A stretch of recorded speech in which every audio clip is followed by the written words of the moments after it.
സവർക്കർക്കെതിരെയുള്ള നിരന്തരമായ രാഹുൽ ഗാന്ധിയുടെ പ്രസ്താവന ഇന്ത്യ മുന്നണിക്കുള്ളിൽ ചില പൊട്ടിത്തെറികൾ ഉണ്ടാക്കുകയാണ്. അതായത് ലോക്സഭാ പ്രതിപക്ഷ നേതാവ് രാഹുൽ ഗാന്ധി RSS നേതാവായ VD സവർക്കർക്കെതിരെയുള്ള അപകീർത്തി പരാമർശങ്ങൾ ഇങ്ങനെ ഇനിയും ആവർത്തിക്കുകയാണെങ്കിൽ അദ്ദേഹത്തിൻ്റെ മുഖത്ത് കരിവാരിത്തേക്കുമെന്ന് ഇന്ത്യ മുന്നണിയുടെ ഘടകകക്ഷിയായ ശിവസേന ഉദ്ധവ് വിഭാഗം പ്രഖ്യാപിച്ചിരിക്കുന്നു. പൂനെ യൂണിറ്റ് ഉപാധ്യക്ഷൻ ബാല ദരാദെയാണ് രാഹുൽ ഗാന്ധിക്ക് ഇങ്ങനെയൊരു മുന്നറിയിപ്പ് നൽകിയത്. നമുക്കറിയാം, കോൺഗ്രസ്, NCP, ശരത് പവാർ, അതുപോലെ ശിവസേന, ഉദ്ധവ് വിഭാഗം പാർട്ടികളുടെ സഖ്യമാണ് മഹാവികാസ് അഘാഡി എന്ന് പറയുന്നത്. തൻ്റെ പരാമർശം ആ മഹാവികാസ് അഘാഡിയെ എങ്ങനെ ബാധിക്കുമെന്ന് കണക്കാക്കുന്നില്ലെന്നും സവർക്കർക്കെതിരെയുള്ള ഒരു നീക്കവും തങ്ങൾക്ക് സഹിക്കാനാകില്ലെന്നും ദരാദെ രാഹുൽ ഗാന്ധിയെ ഓർമ്മപ്പെടുത്തുകയും ചെയ്തിരിക്കുന്നു. RSS നേതാവ് എന്നുള്ള നിലയിൽ സംഘപരിവാർ ശക്തികളെ മുഴുവനായും എതിർക്കുന്നതിൻ്റെ ഭാഗമായിട്ടാണ് രാജ്യത്തിൻ്റെ പ്രതിപക്ഷ നേതാവ് രാഹുൽ ഗാന്ധി RSS നേതാവായ സവർക്കറിൻ്റെ വ്യക്തമായ ചരിത്രം ഈ രാജ്യത്തെ ഓർമ്മിപ്പിക്കുന്നത്. അത് സംഘപരിവാറുകാർക്ക് സഹിക്കുന്നതല്ല.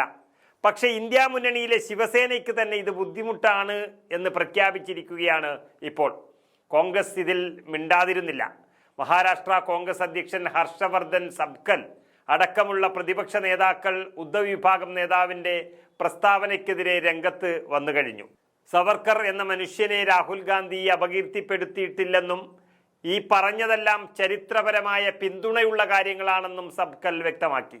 ഏതായാലും ബ്രിട്ടീഷുകാരോട് മാപ്പെഴുതി കൊടുത്ത് സ്വാതന്ത്ര്യ സമരത്തിൽ നിന്നും തടിതപ്പിയ ഒരു സ്വാതന്ത്ര്യ സമര സേനാനിയാണ് സവർക്കർ എന്നാണ് രാഹുൽ ഗാന്ധി രാജ്യത്തോട് ഇങ്ങനെ പറഞ്ഞുകൊണ്ടിരിക്കുന്നത്.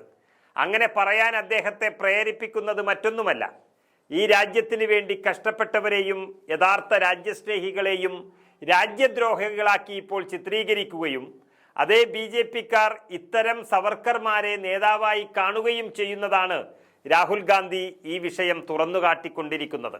എന്നാൽ ഇപ്പോൾ BJP വിട്ടുവന്ന ശിവസേനയ്ക്ക് അതിൽ താല്പര്യമില്ല. അവർ രാഹുൽ ഗാന്ധിക്കെതിരെ തിരിയുകയാണ്. ബ്രിട്ടീഷ് ഭരണകൂടത്തിനെതിരെ യുദ്ധം ചെയ്തയാളാണ് സവർക്കർ എന്നും അങ്ങനെ പ്രവർത്തിച്ചതിൻ്റെ പേരിൽ തടഞ്ഞുവയ്ക്കപ്പെട്ട VD സവർക്കറുടെ ബാരിസ്റ്റർ ഡിഗ്രി നേടിയെടുക്കാനുള്ള ശ്രമങ്ങൾ തങ്ങൾ നടത്തുമെന്നുമൊക്കെയാണ് BJP പറയുന്നത് പോലെ ഇവരും പറയുന്നത്. അതിനായി അവിടുത്തെ സർക്കാരുമായി ബന്ധപ്പെട്ടുകൊണ്ടിരിക്കുകയാണെന്നും BJP വ്യക്തമാക്കുന്നു. മുംബൈ യൂണിവേഴ്സിറ്റിക്ക് കീഴിൽ സവർക്കറുടെ പേരിൽ പഠന കേന്ദ്രം ആരംഭിച്ചിരിക്കുകയാണിപ്പോൾ. ലണ്ടനിലെ ഗ്രേസ് ഇൻ ലോ സ്കൂളിലാണ് സവർക്കർ നിയമപഠനം നടത്തിയത്. പക്ഷെ ബ്രിട്ടീഷുകാർക്ക് വിധേയപ്പെടാത്തതിനാൽ ബിരുദം തടഞ്ഞു വയ്ക്കുകയായിരുന്നുവെന്നും സവർക്കർ നേരിടേണ്ടി വന്ന അനീതി അദ്ദേഹത്തിൻ്റെ രാജ്യസ്നേഹത്തിൻ്റെ അടയാളം കൂടിയാണെന്നും സവർക്കർ അനുകൂലികൾ പറയുകയാണ്.